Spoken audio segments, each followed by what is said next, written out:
35-year-old Kellie Jo Anderson of Barnesville, Minnesota, has been charged with second-degree murder. According to the charge, on April 23rd, 2020, at 1001 9th Street Southeast in Barnesville, Kellie Jo Anderson did cause the death of a human being with intent to effect the death of that person or another, but without premeditation. According to court records, Anderson caused the death of a child in her and her husband's care they were set to adopt.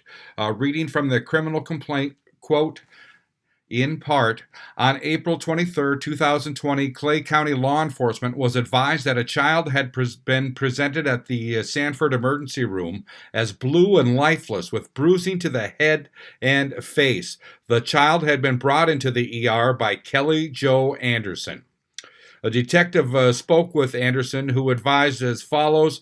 The child is one she and her husband were set to adopt this summer. The child had a temperature of 99.8 this morning and didn't go to daycare. The child is currently teething, and she could see in his eyes he didn't feel well. The child self-injures himself, quote, that's a quote from Anderson, and described that he will throw himself around and not seem to feel pain. She gave the child a bath at 12:30 p.m., and he was throwing himself around in the bathtub, which is how he injured his mouth. The child also threw himself several times from the bath to the toilet. She also believed he may have had a seizure while in the bathtub or shortly after. She decided to take the child to the hospital because she was unsure whether he had a seizure or not. She described the child as babbling when put in the car seat to drive from their home in Barnesville to Sanford. The defendant is a nurse and described the child as babbling and having labored breathing during her transport.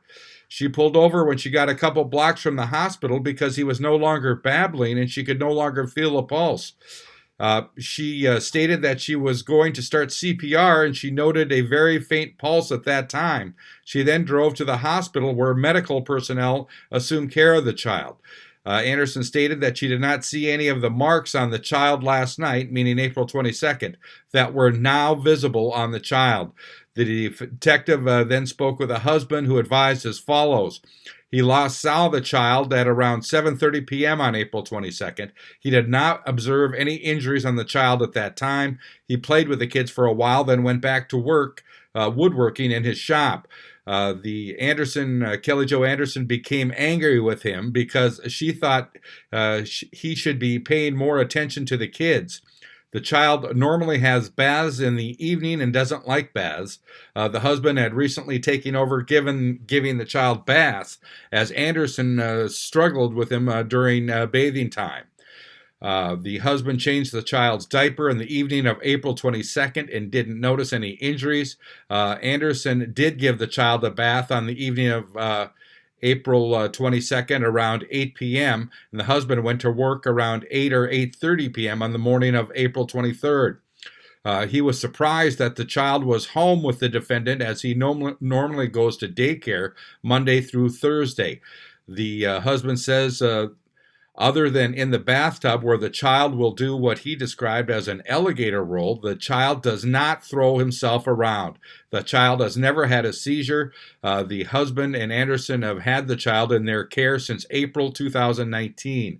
The husband received a call on this date from Anderson saying she took the child to the ER because it may have had a seizure and his pulse was low, but he was responsive and currently with nurses being cared for. Moving ahead in the criminal complaint, it states, quote, the detective spoke with the treating physician who indicated the child was presented with an 82-degree body core temperature upon arrival at the hospital and had fixed dilated pupils, which would normally occur 10 minutes after death. The doctor stated that to reach the 82-degree temperature, the child would have been deceased for approximately 40 minutes. While at the hospital, the detective also took photographs of the child and observed the following injuries. A cut on the inside lip, numerous bruises on the child's back and side. There was a small bump on the back of the child's head and multiple marks and bruising to the child's face. The child also had a laceration and injury to his penis. The doctor indicated that he did not believe the injuries were consistent. with the defendant's description. In speaking with the witnesses, the defendant was the only one with the child at the time he sustained his injuries. On April 24th, 2020, at approximately 6:20 a.m., law enforcement was advised that the child had died from his injuries.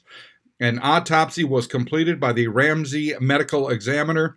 The preliminary report indicates a number of injuries to the head, face, arms, legs, chest, back, hand, foot, and penis, as well as internal injuries.